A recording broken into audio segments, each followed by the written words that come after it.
18 hours out. Destination unknown, a military secret. The largest overseas expedition ever guarded by the blue ensign of the American Navy.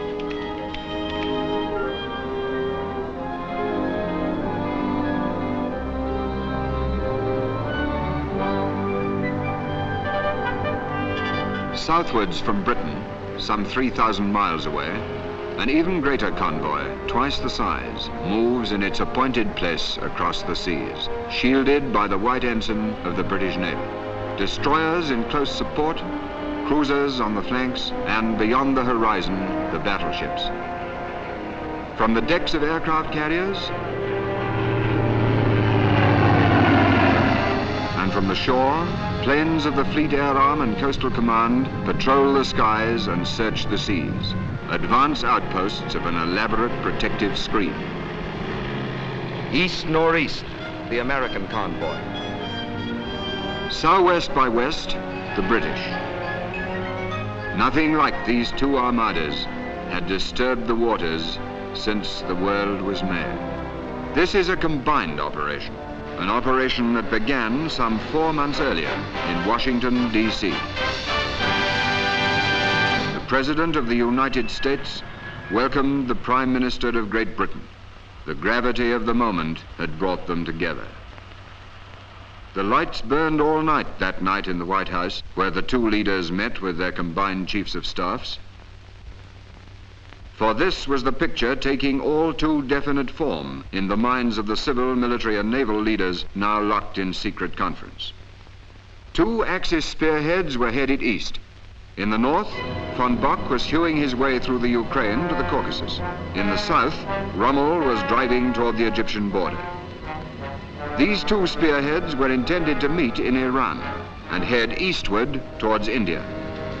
In the Orient, Japan had occupied the coast of China, the East Indies, Malaya, and Burma in preparation for the drive westward through India.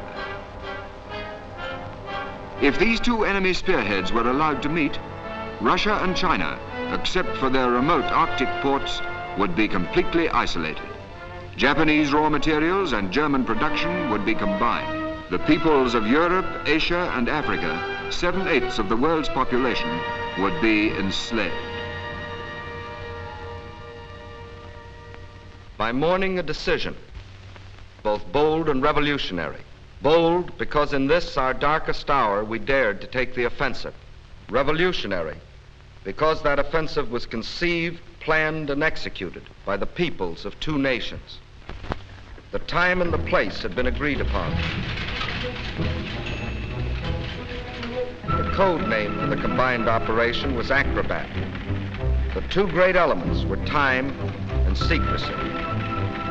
125 days in which to plan and launch an offensive from bases 3,000 miles apart. An operation involving hundreds of thousands of American and British soldiers and sailors. Millions of American and British working men and women. Only by whose combined efforts could the plan become a reality, but from whom the plan itself must be kept secret. A few score men, no more, knew in its entirety the plan for this greatest of combined operations. In London and Washington, British and American officers were placed at adjoining desks to work through the days and nights of grinding toil that lay ahead. And gradually, in the enforced daily intimacy, men grew to know and respect each other. Thus was born the relationship out of which an Allied army came into being. To them came hourly reports on the vast undertaking of forging the striking weapon. It was a race against time.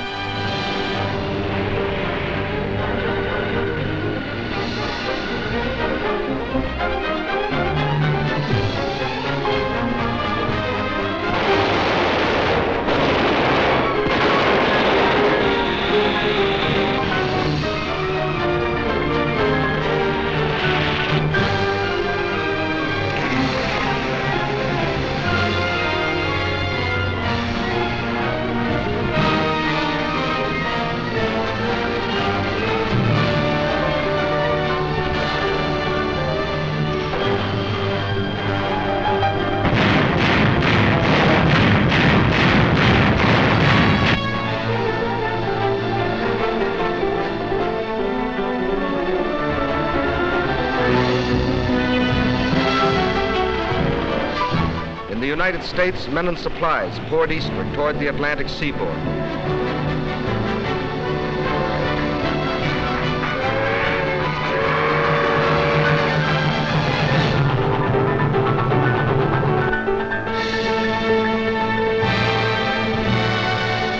In Britain also, by road and rail, an army was on the move.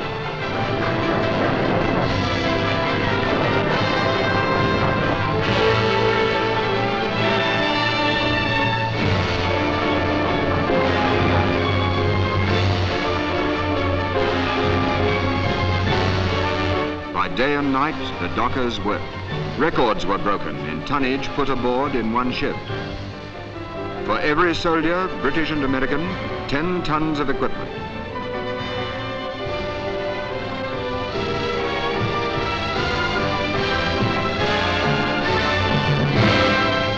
On both sides of the Atlantic, the effort was tremendous.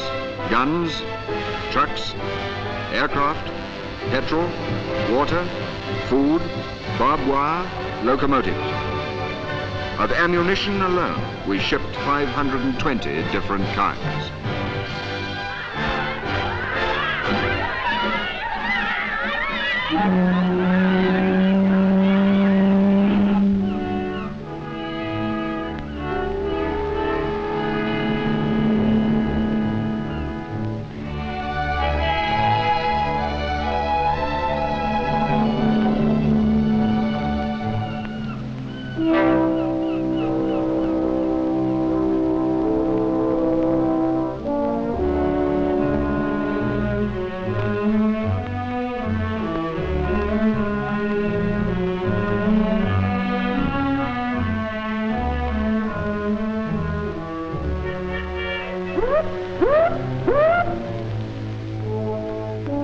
And every ship sailed on time and in absolute secrecy.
And the convoy continued its hidden way. My name's McAdams, Joe McAdams, Kansas City, Kansas, private first class. I was on one of those ships you're looking at, part of the biggest show on earth, and didn't know it. Too darn many ships to see all at once. Well, we'd been hollering for action. Now we were going to get it, but we didn't know where. Norway, France, Italy, China.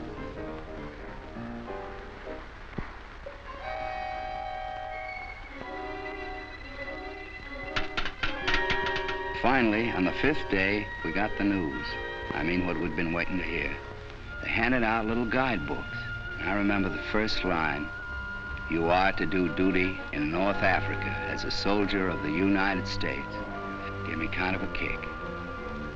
Why North Africa? What was the plan called Acrobat? The convoy from America was heading east, the one from Britain heading south. At a given point west of Gibraltar, the British convoy would divide. For 12 hours, the two halves would proceed in opposite directions. Then the second half would reverse its course and follow the first, passing Gibraltar 24 hours behind. Thus, with clock-like precision, the combined operations would begin with simultaneous landings at Casablanca, Oran, Algiers.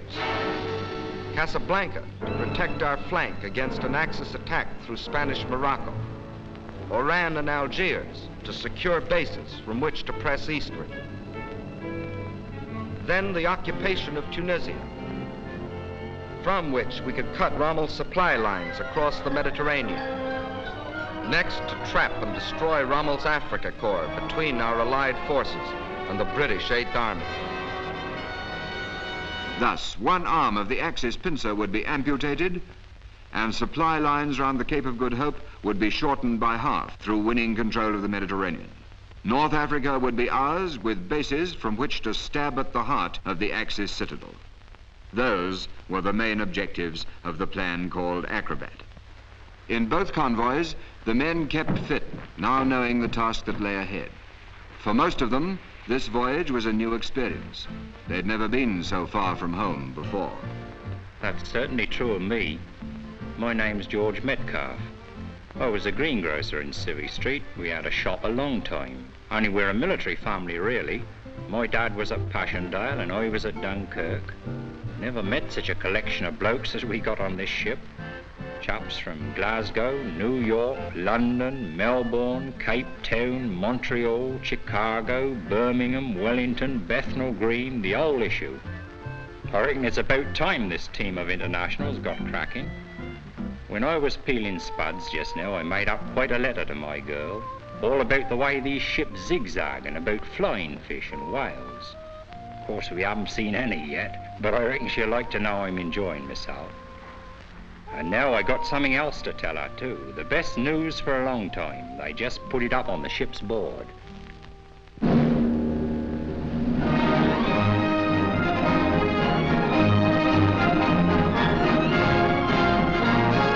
But the Eighth Army's offensive was only one phase of a larger strategy.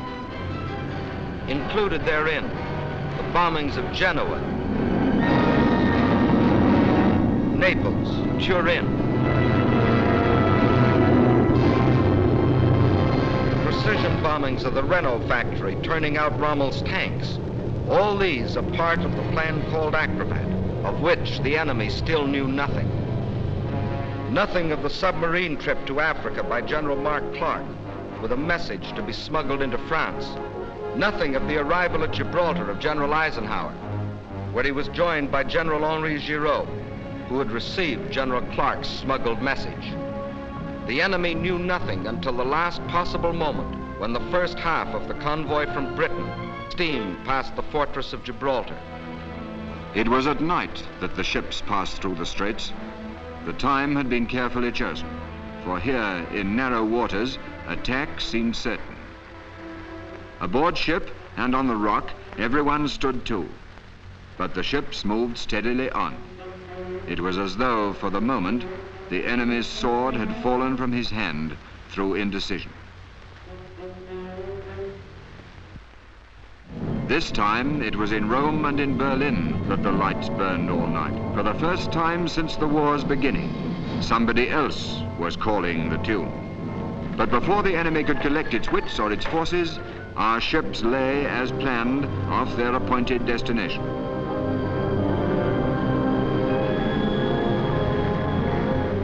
Events planned 4 months earlier moved to a climax. Off Casablanca stood the convoy from America. To the troops aboard spoke their commander, General Patton. Soldiers and sailors, it is not known whether the French African army will contest our landing, but all resistance, by whomever offered, must be destroyed. However, when any of the French soldiers seek to surrender, you will accept it and treat them with the respect due a brave opponent and future ally. Remember, the French are not Nazis or Japs. November the 8th, 1942. Orders of the day. The words "play ball," transmitted by the task force commanders, signifies that all forces are to take vigorous and offensive action against the enemy. A large searchlight shown in a vertical position at night signifies that the enemy has agreed to the terms of the Allies.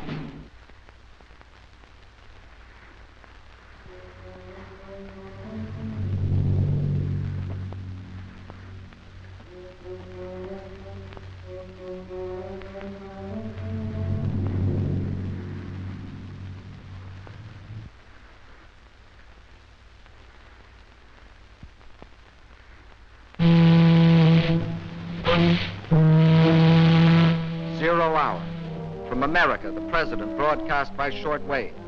We do not want your land. We fight a common enemy. From London, General Charles de Gaulle.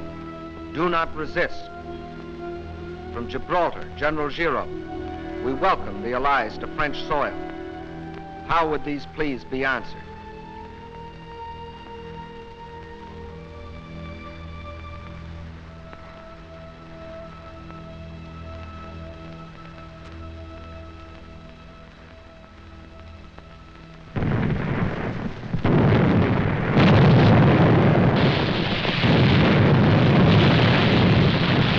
Play ball.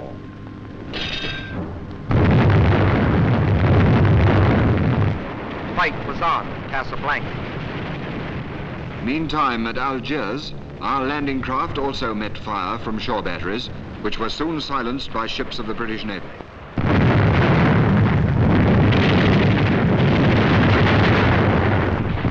Here, too, the French troops ashore were asked by radio to indicate a friendly attitude by throwing their searchlight beams vertical.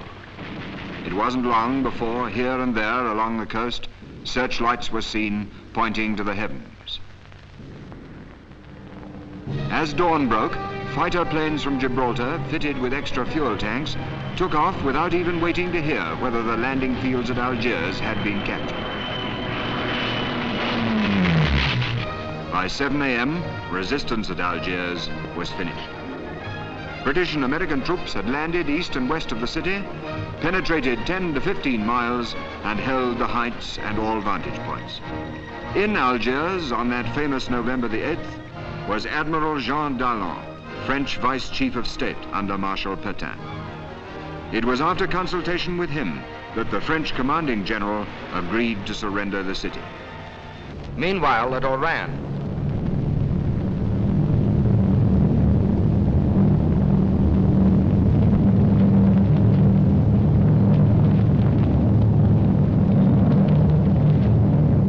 American paratroops and airborne infantry, flown from Britain 1,500 miles away, had landed to capture airfields, while other American troops had poured ashore on the beaches, protected by the British Navy. Here, as in Algiers, the fighting lasted for only a few hours, but at Casablanca, the battle still raged.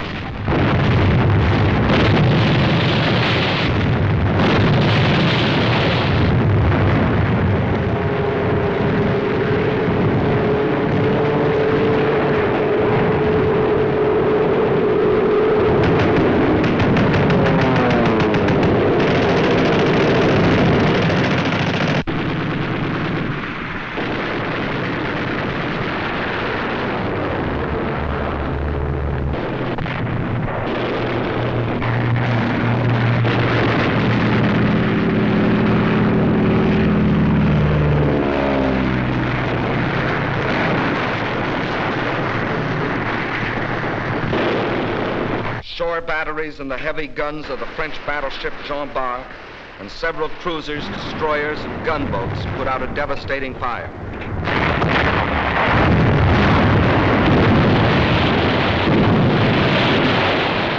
Gunnery from American ships, coupled with precision bombing, silenced those guns.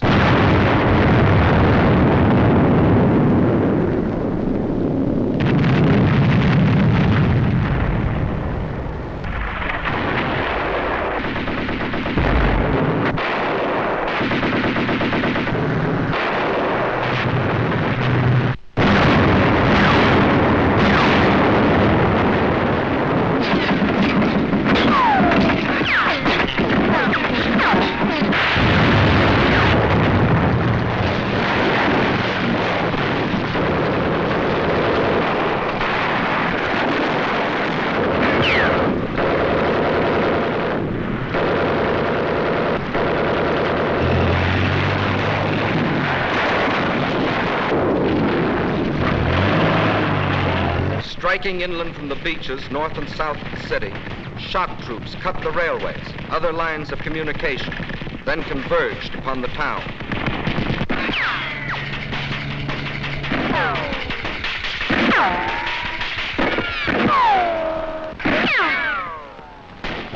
2 days later, the Germans invaded unoccupied France, whereupon Admiral Darlan, declaring Pétain a prisoner of the Axis and himself chief of state, ordered the cessation of hostilities.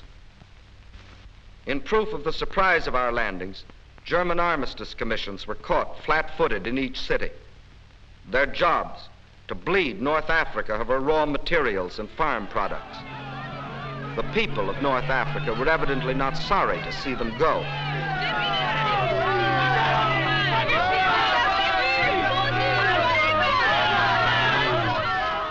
Events moved swiftly. To Algiers came General Anderson, commanding the British First Army. General Giraud took command of the French land forces. United under General Eisenhower, they were ready to take the field. Once more, the tricolor, the stars and stripes, the Union Jack flew side by side.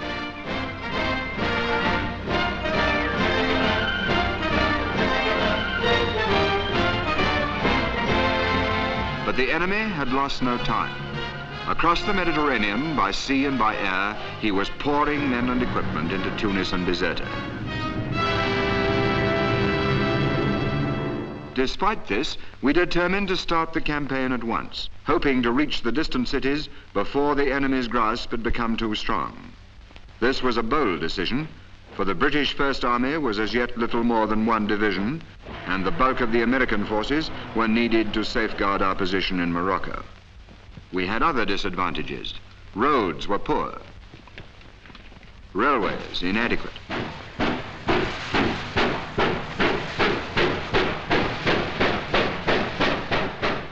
The enemy beyond the mountains had short supply lines from Sicily and Sardinia. Our own, stretching forward from the improvised base at Algiers, were 4 times the length.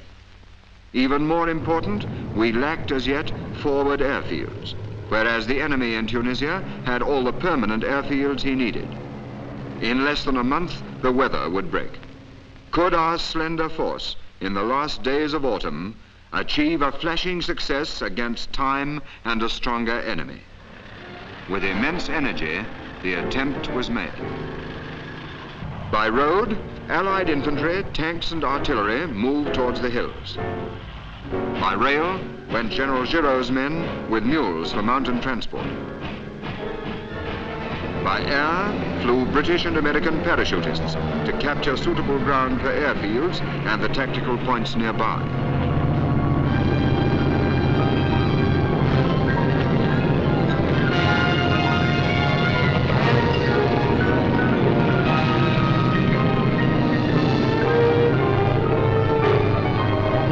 By sea went commandos to Bougie and Beaune, the latter 300 miles to the east and only 60 miles from the Tunisian border.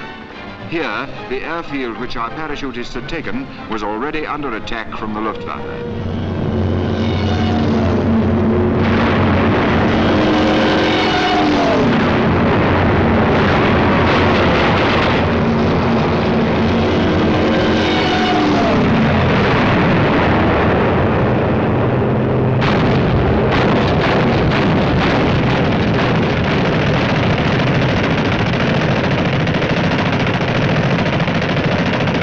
It was our only permanent forward airfield and had to be fought for repeatedly.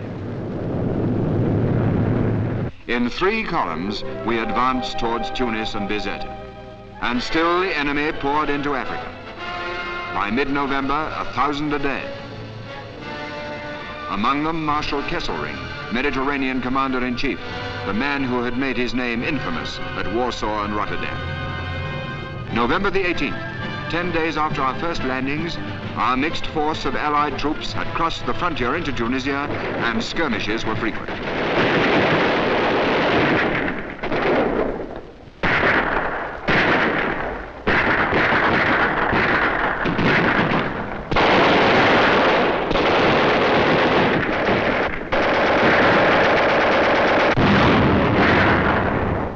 On we went. Small units of French, British, Americans held up here, gaining there, fighting Rhodes as well as Germans, but pushing on. By November the 22nd, we were in Béja, 450 miles on the road to Tunis.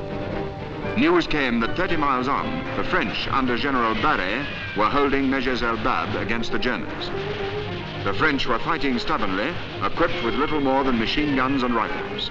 General Anderson promptly moved to support them. Together, we held Mejes, henceforth a pivotal point, and forced the Germans back. But now we went into the plains and were increasingly exposed to the enemy's more numerous tanks and aircraft.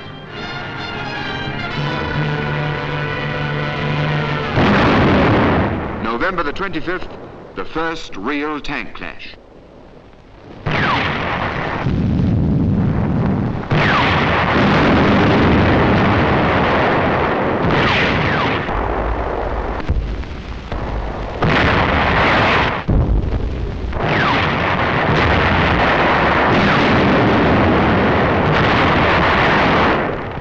Enemy tanks destroyed, and the rest withdrew.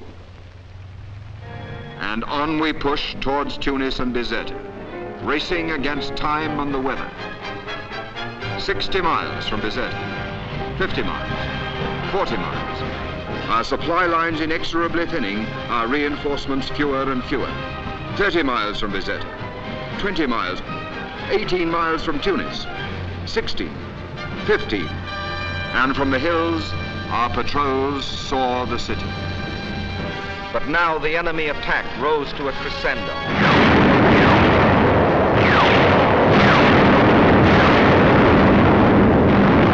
From the skies, a bombardment to which we had no adequate answer.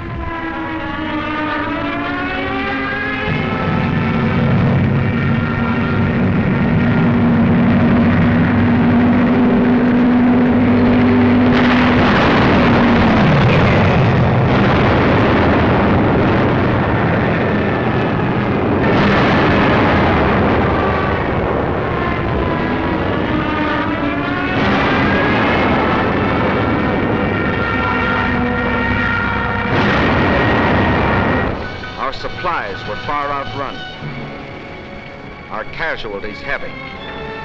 Even as the goal was in sight, the race had been lost.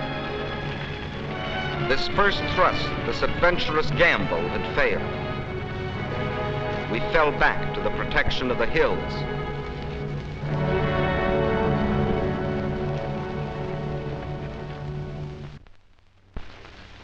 But even as we withdrew to regroup our forces, we encountered a new enemy. Winter was upon us. Our hastily improvised airfields were flooded, our planes earthbound.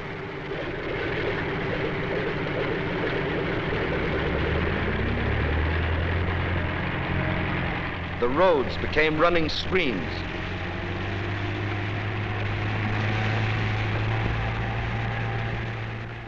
Our tanks immobilized. All hopes of a quick victory had finally foundered in a sea of mud. But the race for Tunis and Bizerte had not been in vain. For our battle lines, now stabilized, ran south from Mejes el Bab through Usultia, Faid, Maknassi, and Gafsa, along the barrier ridge of mountains known as the Great Dorsal, which separated the German-occupied coastal plain from the mountainous regions to the west. German expansion was possible only through a series of passes traversing the Great Dorsal. And all through the winter months, we held those passes against incessant German attack.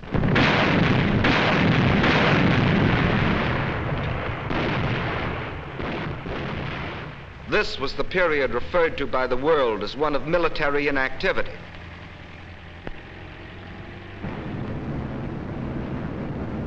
A period during which we sustained nearly half the total casualties incurred during the whole North African campaign.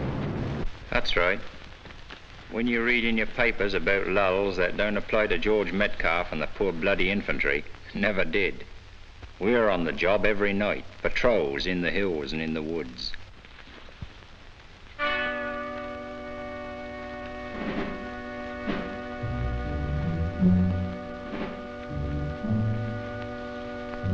Off we go with some Brens and Tommy guns and a few Mills bombs, and if we're lucky, we scupper a few Jerrys and bring a few prisoners in.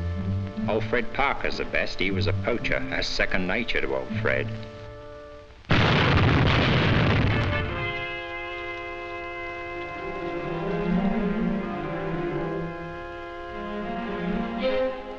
When we get back, we're camouflaged so you can't tell whether we're men or walking lumps of mud. We picked up about half Tunisia when we got back this morning. We just about scraped it off when we had to go out again at dusk and pick up the other half. Great life. You'd think mud would be different in Africa. Different from France, say. Old Fred says it weighs heavier here and don't smell the same, but me, I can't tell any difference. It turns white bread into brown just like the other stuff. Keeping the automatics and rifles clean is the worst. Old Fred's only got about half the tail of his shirt left. There's one thing we do thank God for, the mules. Fancy that, mules. If it wasn't for the mules, we'd just about starve. Not that we eat them, I don't mean that, but they bring up the rations, see? Nothing but mules or eagles could ever get here. Mud, just mud. I told my girl I'll stick to her like mud, and I can't say more than that. Whenever the fields were dry enough, our planes took off to tackle the Luftwaffe. Though still outnumbered, in 4 weeks they shot down 241 enemy aircraft for a loss of 89 of our own.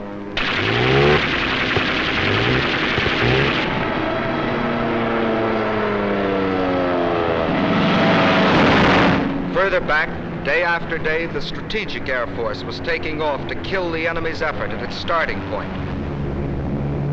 Liberators from the east, fortresses from the west, went forth to destroy enemy bases in Italy, Sardinia, Sicily.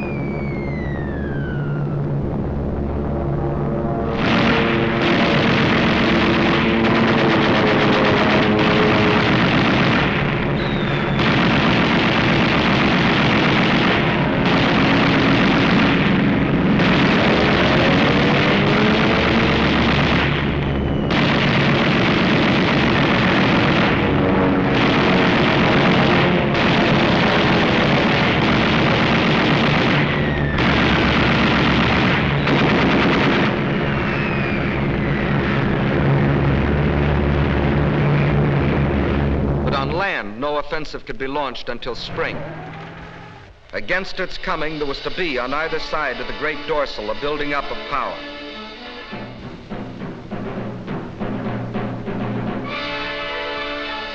Over supply routes that spanned on the German side 150 miles of water, and on our side hundreds of miles of land, and then thousands of miles of water. The longest assembly lines in the world were in operation, from the factories of the United States and Britain, from Birmingham to Algiers, from Detroit to Oran, from Manchester, Los Angeles, from Leeds, from Pittsburgh to Casablanca.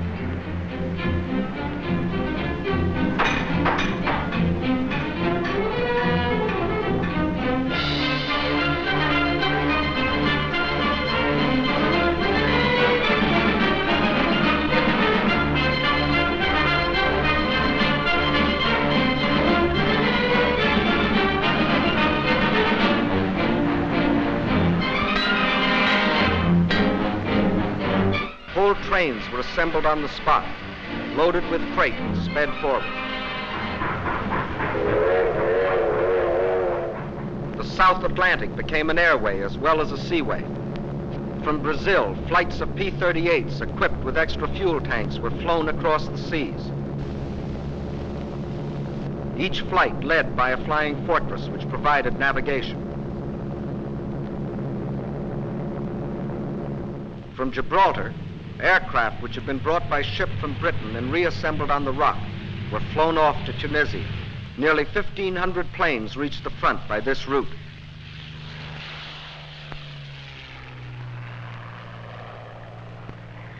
Roads to the front were being built where none before existed.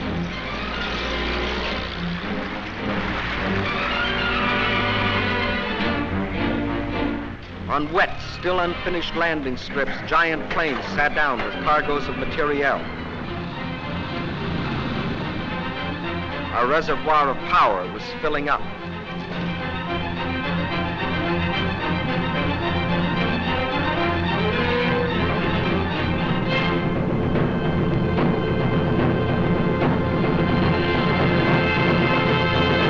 Tunisia was to be the theater of a major campaign, a campaign to be fought where Scipio had fought, and Hannibal, where already 3 times in history great armies had been destroyed between the mountains and the sea. These hills and plains were again to echo to the tempest of battle. Not now the trumpeting of elephants, but the crash of tanks and artillery. Not now an empire, but a way of life at stake.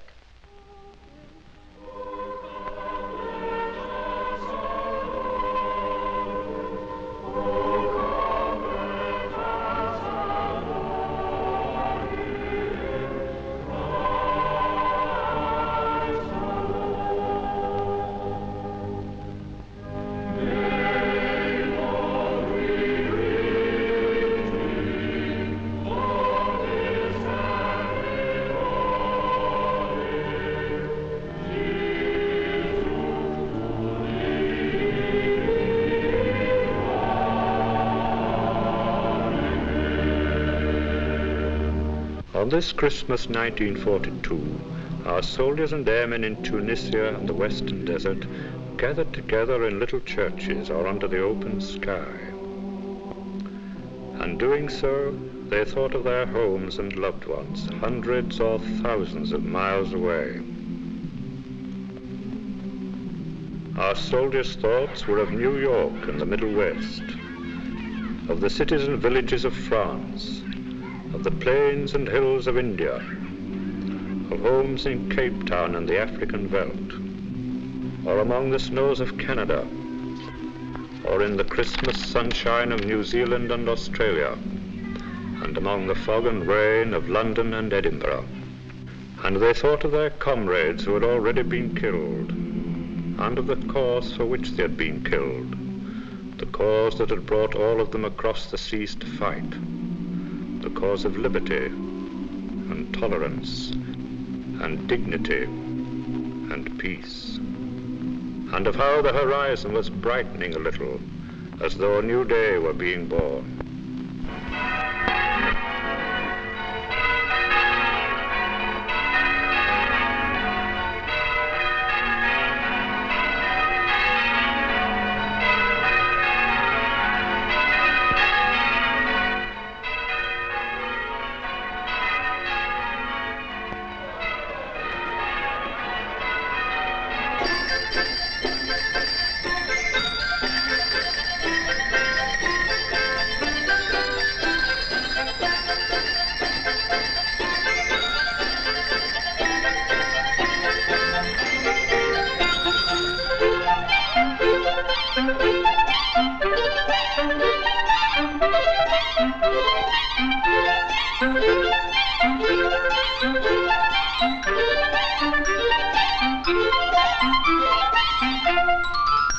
A lot of us guys got packages at Christmas. You know what was in mine? Stuffed dates. Stuffed dates in Africa under the date palms. Can you beat that? One good thing about Christmas, you may get homesick, and we did, but you also get Christmas dinner.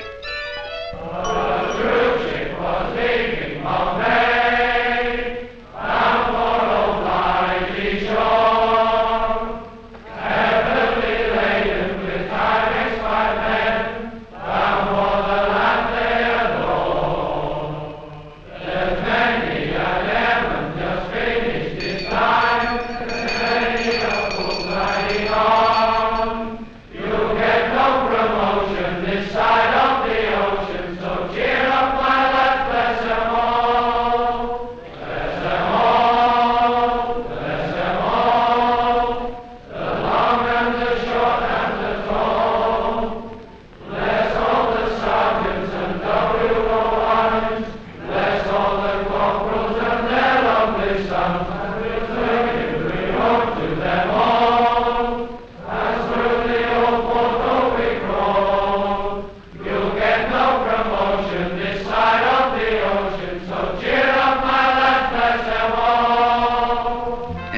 fed well at Christmas,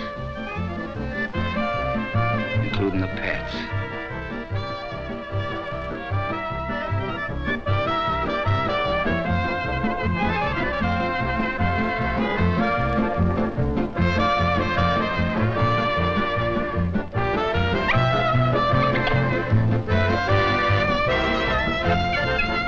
Along about now, we began to take notice of the kids. First off, they were kind of shy. But Arab kids are no different from the kids back home when it comes to candy.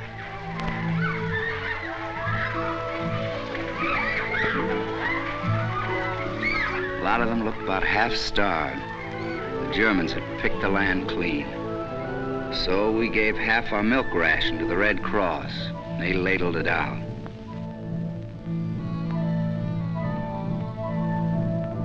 Off duty, we just roamed around, looked. And we saw some mighty strange sights.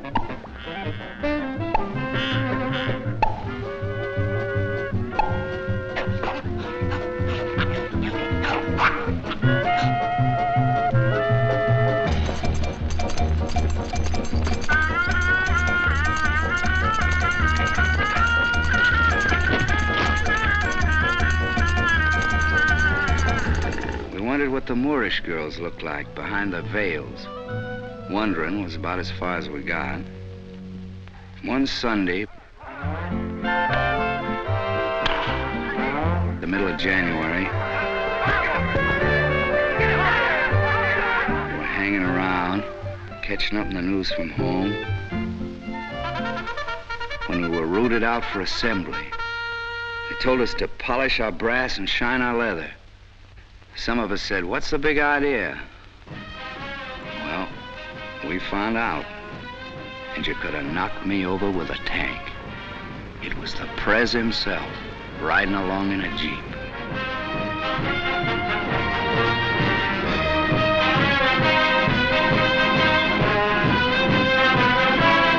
When we saw Mr. Churchill come in, not puffing his cigar, we knew something big was cooking. In a small seaside hotel at Casablanca, discussions began at once. Their purpose, to design the shape of victory in Africa and beyond. First, a meeting was arranged between Generals de Gaulle and Giraud, who had succeeded Admiral Darlan, assassinated a month earlier. Out of the meeting was to grow the union of the fighting French, who had never lost hope, and the French for whom hope had been reborn. Second, the united command for the new Tunisian campaign was created. The Allied troops in the area were now predominantly British, but by common agreement, General Eisenhower continued in supreme command. As his deputy commanders, 3 British officers, General Alexander on land, Admiral Cunningham on sea, Air Chief Marshal Tedder in the air. Under them, British, American and French officers and men serving side by side. The whole scheme a dovetailing of command, unique in military campaigns. Third, we fixed the terms which would end the fighting. Unconditional surrender. Of all these decisions, our Russian and Chinese allies were kept fully informed. The conference ended, Mr. Churchill flew on to Tripoli to greet the victorious 8th Army and explain its vital part in forthcoming events. For the decisive hour was at hand. Battle lines were drawn. In the north stood the British First Army. In the center, General Giraud's French troops. In the south, the Americans. Further south, a small group of fighting French had completed its historic 1,500-mile march and taken up positions on the left flank of the British 8th Army, which faced the formidable Mareth line, behind which barrier Rommel's army, after its long retreat, had entrenched itself.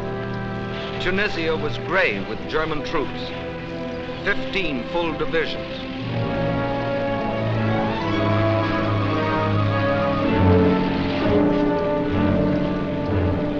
No scratch troops these, but battle-wise veterans of Poland, France, the Balkans.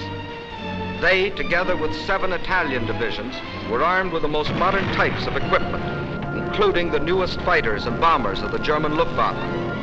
The German orders were, hold Tunisia at all costs, keep control of the Mediterranean.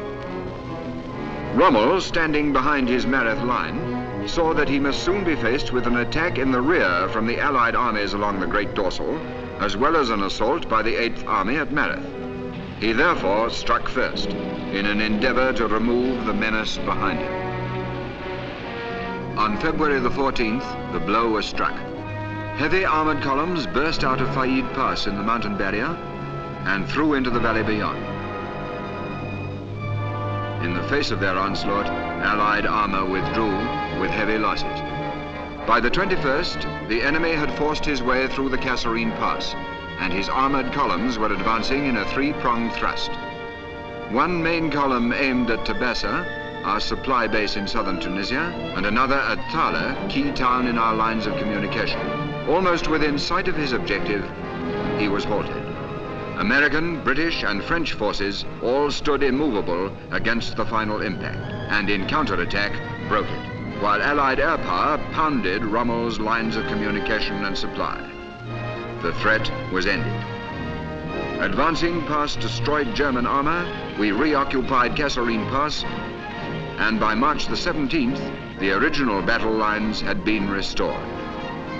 As soon as Rommel saw that his westward thrust was doomed, he made an abortive attack south against the 8th Army. The Germans unveiled the new Tiger tank, the British the new 17-pounder anti-tank gun.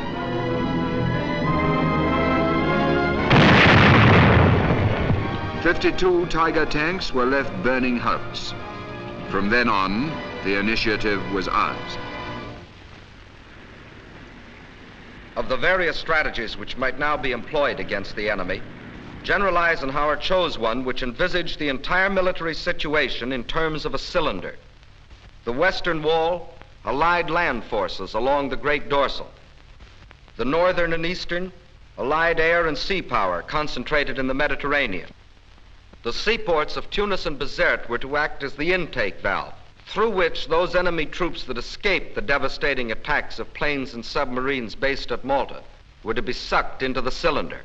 At the bottom of the cylinder stood the powerful British 8th Army to serve as the piston, which in its upward stroke would push the enemy into an ever smaller space. Still in possession of the enemy were certain high hills to the west of Tunis and Bizerte. Their capture was an essential part of the entire strategy, for these hills were the spark plug, which, when the piston had forced the enemy into a state of high compression, would explode the combustible mass. That was the final strategy.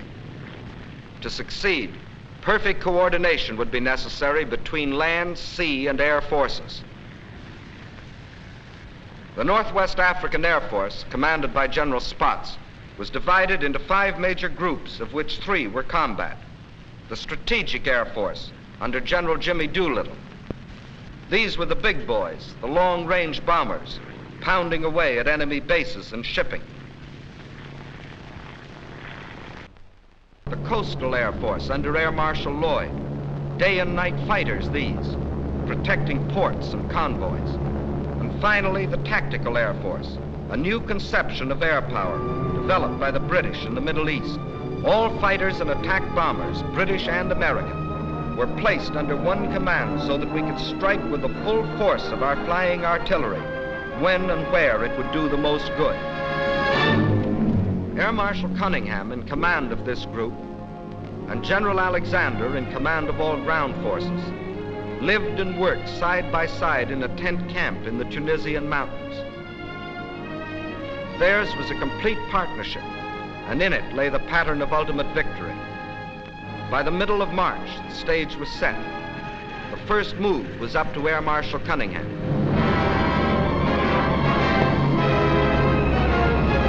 In a continuous 24-hour assault, the Mareth fortifications were pounded from the air.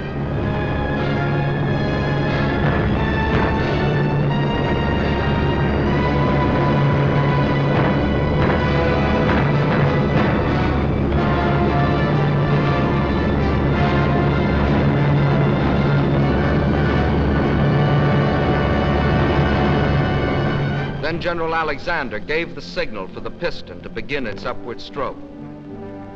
Montgomery, looking ahead, had planned the Mareth battle 3 months before. he would strike after a barrage and in moonlight, as at El Alamein. But simultaneously, he would begin an outflanking movement on the left.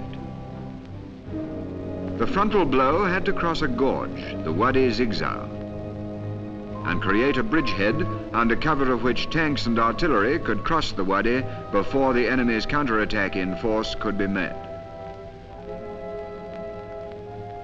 3 days before the attack, it rained heavily.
Next morning, our men were holding on like bulldogs.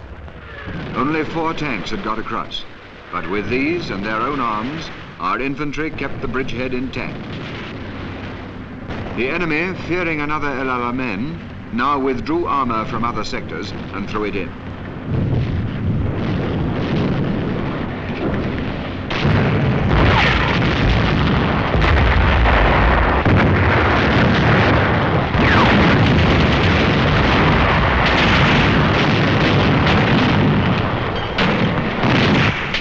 Whilst this battle raged, our outflanking left hook by General Freyberg and his New Zealanders, reinforced by the 1st Armoured Division, was racing across 150 miles of desert towards El Hama.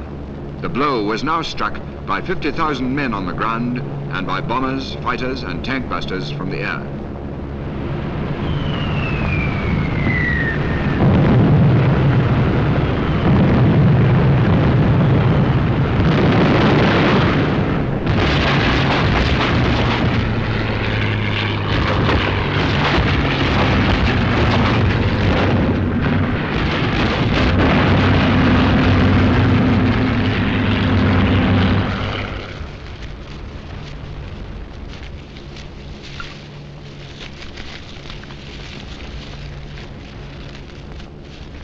The Germans, pinned down by the Northumbrians at Mareth, moved their armour too late. The New Zealanders, thenceforth to be known as the left hookers, drove through.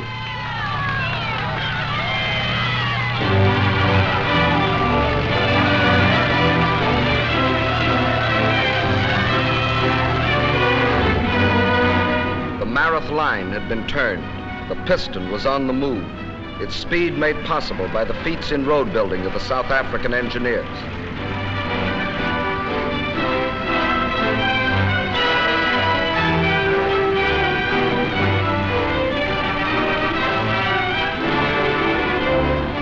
Air and naval forces shelled and bombed all along the seawall. Our fighters struck at their transport planes, still pouring men in through the intake valve, knocking them out of the sky by the hundreds.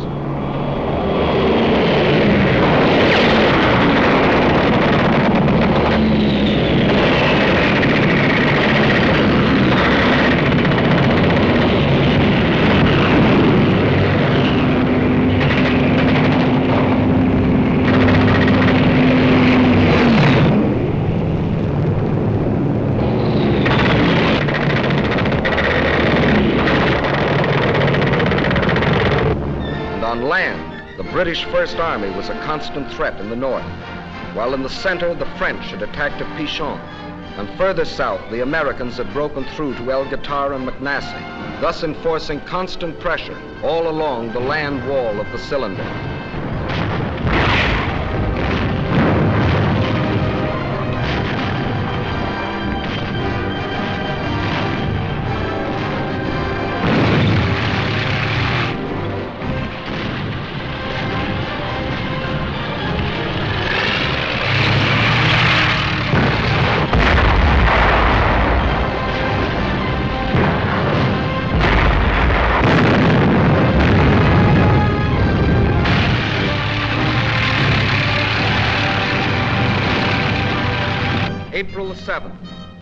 American patrols of light tanks striking eastward met patrols of the British 8th Army advancing northward. We got quite a bang out of meeting these guys. 2,000 miles they'd come, fighting all the way. Yes, sir, we got a real bang out of it. These are the guys that broke the back of the Afrika Korps.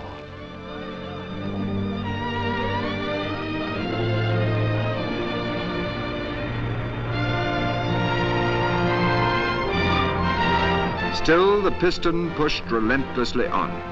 April the 10th, Sfax fell. April the 12th, Sousse. And on April the 20th, after exactly 30 days of fighting in pursuit, the 8th Army had driven the enemy into the hills beyond Enfidaville. And in its wake was a great homecoming. What got me was watching those villagers coming back. Mostly on little donkeys, piled up with so much stuff you'd wonder how they carried it. Reminded me of the Bible somehow. You know, the donkeys and the hills behind, and these folks trekking home. There was one old chap spoke a bit of English, and he comes up to me and old Joe McAdams and he says, "Thank you, thank you, thank you, thank you." And then he started shaking hands with us. I thought he was never going to let go. And as we watched him going down the hill, Joe says to me, he says, "You know, George, I had a buddy killed the other day and I was pretty sore about it. But now all these poor devils coming home gives the whole thing a kind of a meaning." Well, then when we went down to the village, it was just the same down there. Little Jewish boys taking off the yellow stars they'd been made to wear as if they was lepers. And then our army doctors attending to the women and the youngsters, just as if they was on the panel back home. I certainly felt less browned off. I certainly did. The rapid advance of the 8th Army had left the American divisions at McNassie and El Gatar far behind the battle area. General Alexander now switched these divisions to the north. This remarkable 200-mile march across the heavy traffic streams of the 1st Army's lines of supply was accomplished without once interrupting the eastward flow, and this in complete secrecy.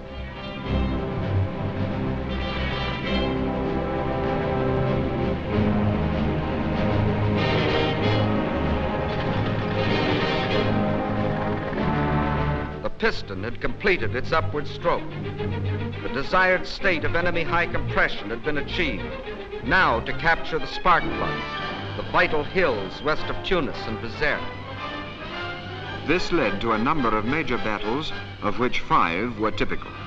Hill 609, Longstop Hill, Gubalat Plain, Jebel Mansour, and Takruna. The 8th Army struck at Takruna. The French 19th Corps attacked Jebel Mansour.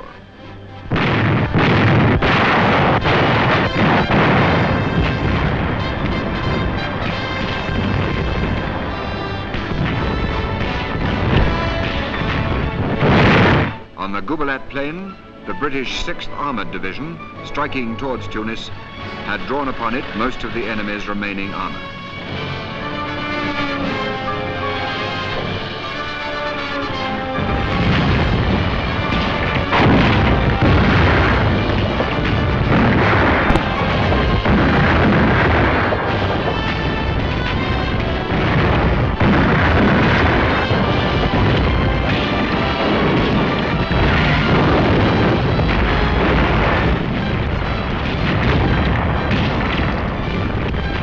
In 3 days of struggle, our main purpose was accomplished, the drawing to this battlefield of von Arnim's tanks and guns and their destruction. Meantime, the British 78th Division was pressing the attack on Longstop Hill.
days, the hills echoed with gunfire. Positions were taken, lost, and retaken. When the German lines broke at last, their dead lay in hundreds, unburied on the battlefields.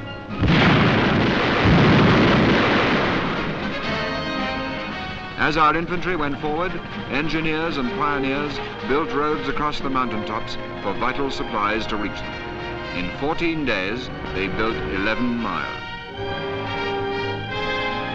Meanwhile, further north, the Americans had embarked on their phase of the campaign. This started with the assault on Hill 609. Long-range artillery started the attack.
All batteries, left 8. Baker, Baker.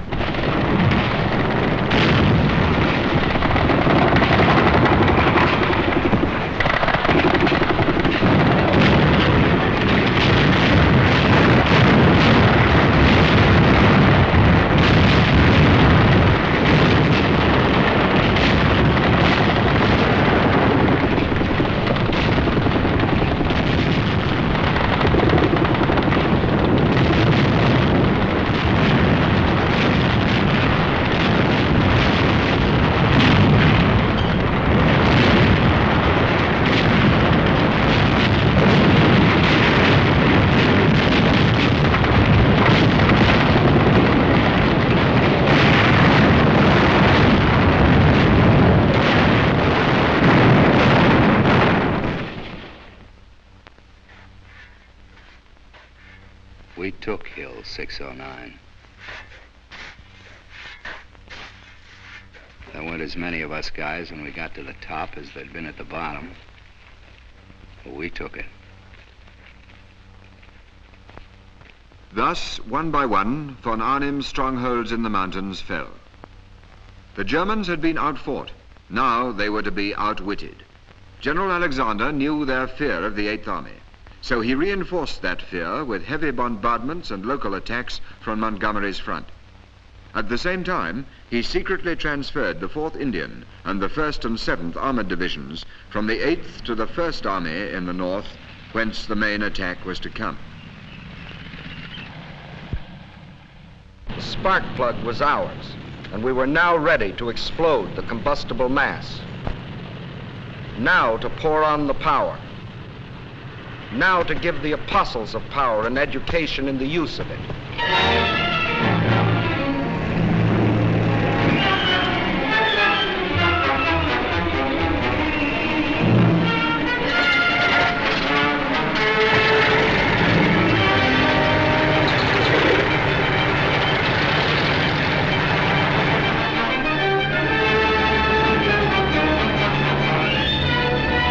British and Americans in the air with everything that could fly.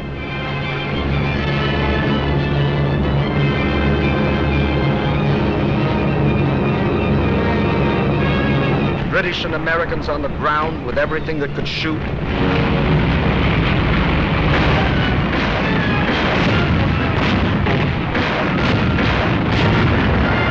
French artillery, French infantry.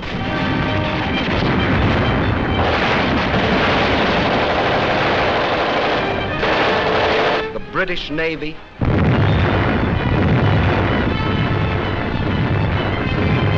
All poured forth their concentrated fury.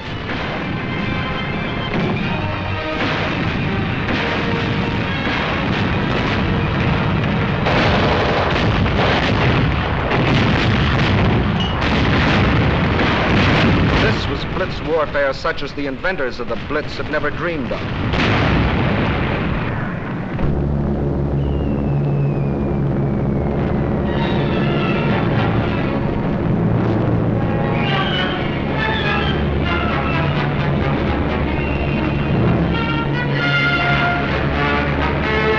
Nazis' challenge to the free world to fight or surrender was being answered.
After only 8 hours fighting, the hard crust of German resistance was shattered.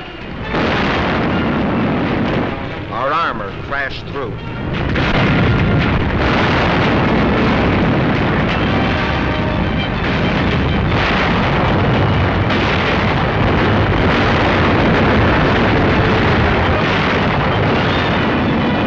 The Americans blitzed their way into Bizerte. The British smashed right through the center to capture Tunis. Then a British armored column crashed across the neck of Cape Bon to Hammamet. Another British column raced around the tip of the cape to prevent any evacuation. The whole Axis mass was split into 4 segments. The end came quickly. By tens, by hundreds, by thousands they came. On foot, in trucks, and behind their bands.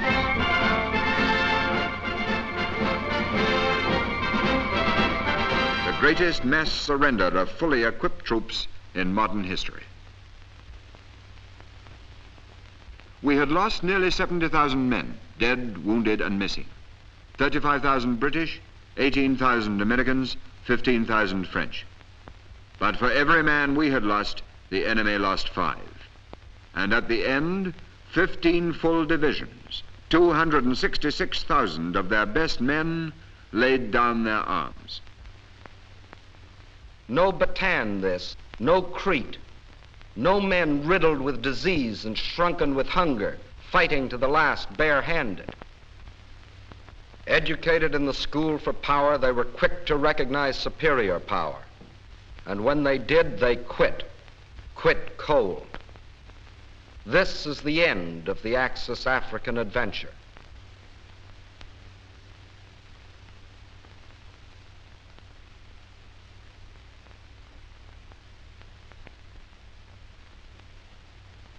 After all the racket, seems funny, don't it, Joe? So quiet. Yeah. What's biting you, Joe? I don't know.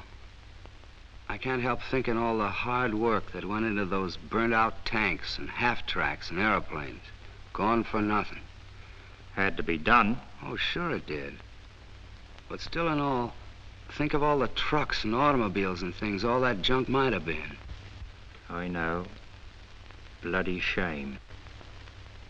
Just because he was told that he was a Superman. Well, he never figured things out for himself. Never argued the toss same as we do. Too bad he didn't hear some of our arguments at the old Dog and Fox back home. You know, I guess that's the real difference between us and them. We argue the toss, as you say, and they don't. Yeah, and when you don't argue the toss anymore, you aren't half a man anymore. Right. You're just a blooming tool, like a spanner or a saw or a gimlet. Maybe they like it that way. Maybe they do, but suppose somebody tried to use you or me like that, Joe. Suppose somebody said put that fella's eyes out or turn a hose pipe on that Jew or on that woman. Would we do it? What do you think?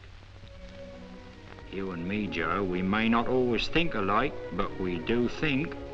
You and me and old Alphonse and the rest, we certainly think all right. You know, George, I got an idea. Why can't we, after the war, the same work gang, I mean, keep on swinging together? What couldn't we do? You mean build more houses than ever was? Yeah, that's it. And ships, thousands of ships? Right. And food so's nobody be hungry no more? Yeah, building things up instead of blowing things up. Like, I don't know, like dams in the desert and roads through the jungles. Maybe bridges across all the oceans.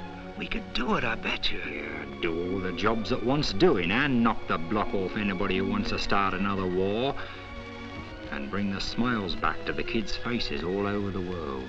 Boy, what a job. But just now, Joe, it's the same rough road. The same road you and me have just come. The same bloody hard road. And for quite a while yet. Boy, oh boy, what a job. Bringing back the smiles to kids' faces.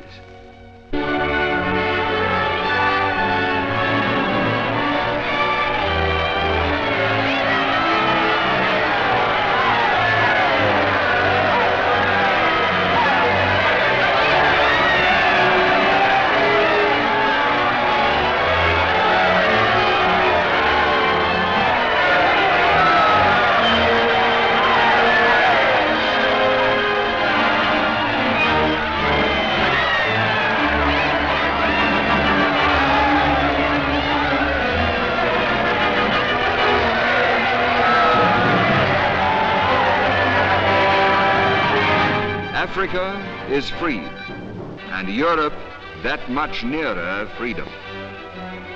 The liberating hosts are on the wing.